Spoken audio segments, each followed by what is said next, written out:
En el vídeo anterior veíamos las características de la política durante las dos primeras décadas del reinado de Alfonso XIII. En especial destacábamos los intentos de reforma desde dentro del sistema, en los gobiernos, por ejemplo, de Antonio Maura o de José Canalejas. Y ahora vamos a ver en esas dos primeras décadas cuáles son los principales problemas, los principales conflictos que van debilitando el sistema. Tened cuidado con una cosa que ya hemos comentado, y es que, aunque lo veamos después, estos hechos son coetáneos a lo que hemos visto antes, es decir, suceden al mismo tiempo. Por ejemplo, la Semana Trágica de Barcelona, que tenemos aquí y que es lo primero que vamos a comentar, sucede al final del gobierno de Maura. De hecho, el gobierno de Maura terminará como consecuencia de esta situación de la Semana Trágica y, por lo tanto, antes del gobierno de José Canalejas, ¿vale? Tener eso claro, no son sucesos posteriores, sino que lo que hemos hecho es, por un lado, en el primer vídeo, hablar de las características de los partidos políticos, especialmente de los partidos dinásticos, de los intentos de reforma de dentro del sistema, y ahora vamos a ver los principales conflictos. El primero que vamos a ver es la Semana Trágica. Ahí tenéis el vídeo, lo hemos visto en clase, también en las sesiones de videoconferencia. Como hemos comentado, la Semana Trágica estalla en 1909 como consecuencia de los sucesos que se están produciendo en la llamada Guerra de Melilla en el norte de Marruecos. A principios del siglo XX, perdón, la conferencia de Algeciras de 1906, las potencias deciden, porque están en conflicto tanto Francia como Alemania por el norte de Marruecos, y se decide que sea España quien se haga cargo de esa zona. Esta zona que vemos aquí en amarillo, que sería la zona del Rif. Es una zona que, aunque no genera mucha riqueza, sí que tiene algunos enclaves mineros que son explotados por algunas de las familias más ricas de España, algunos que están incluidos incluso en los altos cargos políticos. Y esas minas son atacadas por tribus rifeñas, tribus locales, de gente que vive allí, y por tanto se necesita enviar al ejército. Estalla lo que se conoce como Guerra de Melilla, pero no son suficientes con los soldados que están haciendo el servicio militar, y se acude a los reservistas. Los reservistas serían aquella gente que ya ha terminado el servicio militar, obviamente. Puesto que todavía está presente la posibilidad de poder librarte del servicio militar pagando 1.500 pesetas de la época. Estos que han hecho el servicio militar son gente de clases bajas, que lo han terminado, que se mantienen en la reserva y que los llaman ahora ya pues con una edad en la que ya han formado familia, están trabajando y demás, y por tanto se negarán a acudir a Marruecos, y ahí comenzará pues la chispa que enciende la Semana Trágica de Barcelona. Eso que empieza con esta reivindicación o con esta protesta por no ir a Marruecos, en realidad lo que esconde, porque acabará siendo una huelga general que desata prácticamente una revolución en Barcelona, lo que esconde el enorme descontento social por la situación tan precaria en la que viven muchas de las familias trabajadoras. Esta semana trágica terminará con una fuerte represión, como señalamos ahí. Habrá aproximadamente un centenar de muertos civiles, y el gobierno decretará 5 penas de muerte, incluida la de Ferrer y Guardia, un pedagogo anarquista que ya había sido juzgado por el atentado de Mateo Morral sobre el rey Alfonso XIII y su esposa, porque este Mateo Morral trabajaba ahí, era bibliotecario en la escuela moderna, y que ahora, aunque no se puede probar muy bien que estuviera al frente de todo este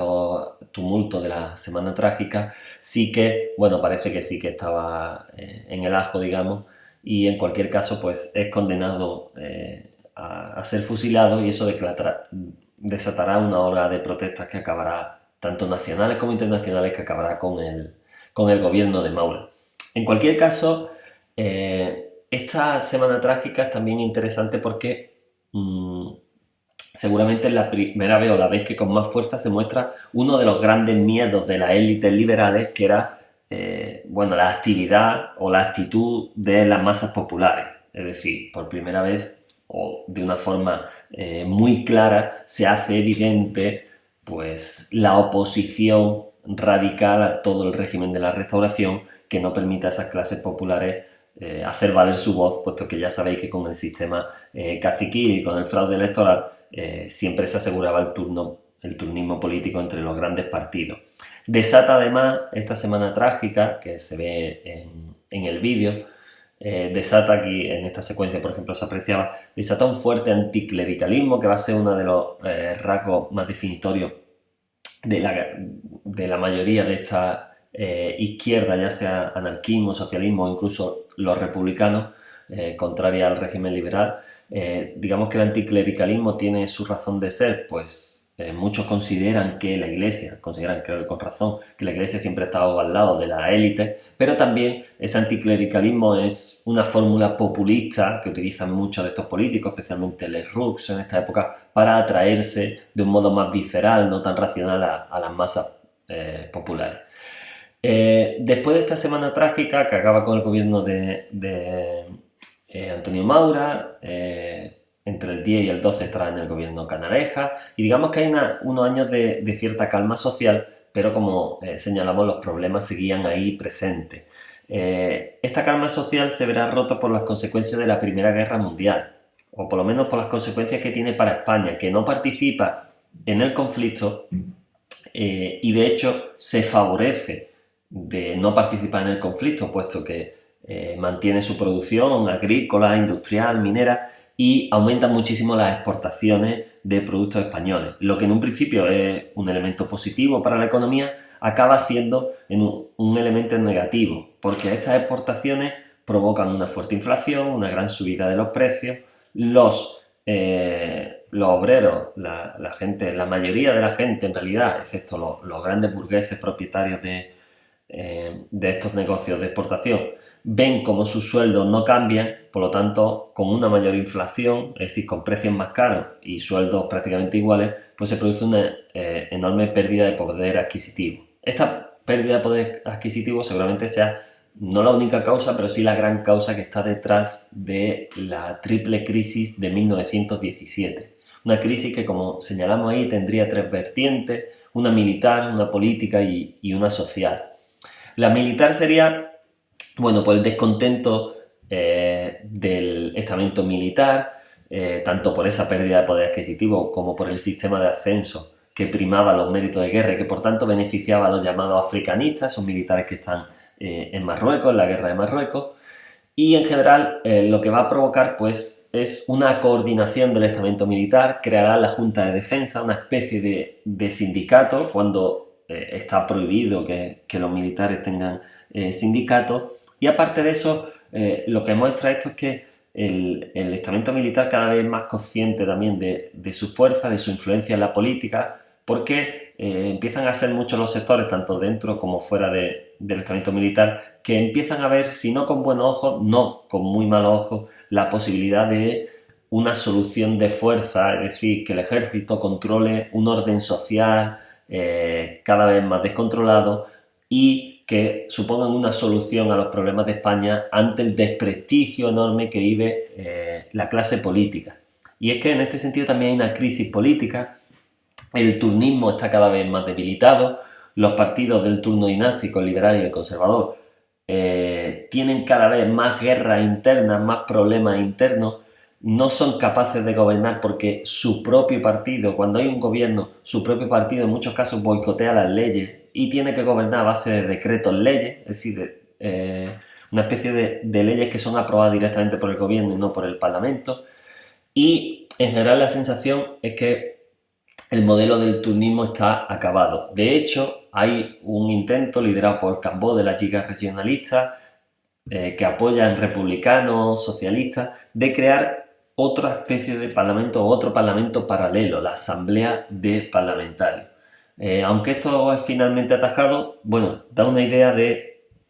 la debilidad del sistema político del turnismo y del desprestigio en general de la política en este momento. La última crisis que podemos señalar en 1907, la más importante por supuesto, es la crisis social.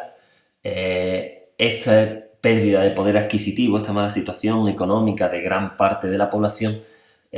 acaba desembocando en una huelga general convocada en agosto de 1917, que es muy seguida en las ciudades, menos en el campo, y que bueno, acaba con grave incidente, con también aproximadamente un centenar de muertos, más de 2.000 detenidos,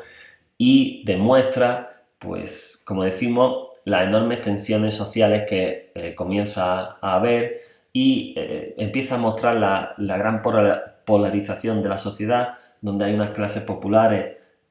reclamando, por supuesto, una mejora de su situación, y una clase acomodada, una burguesía que cada vez ve con más miedo el peligro de revolución social. Lo verá con más miedo unos meses después de esta revuelta de agosto del 17, cuando en Rusia se produzca la revolución rusa, y que cada vez, como decía, va a ser más partidaria de soluciones de fuerza, es decir, del establecimiento de un régimen militar que controle todos estos problemas sociales.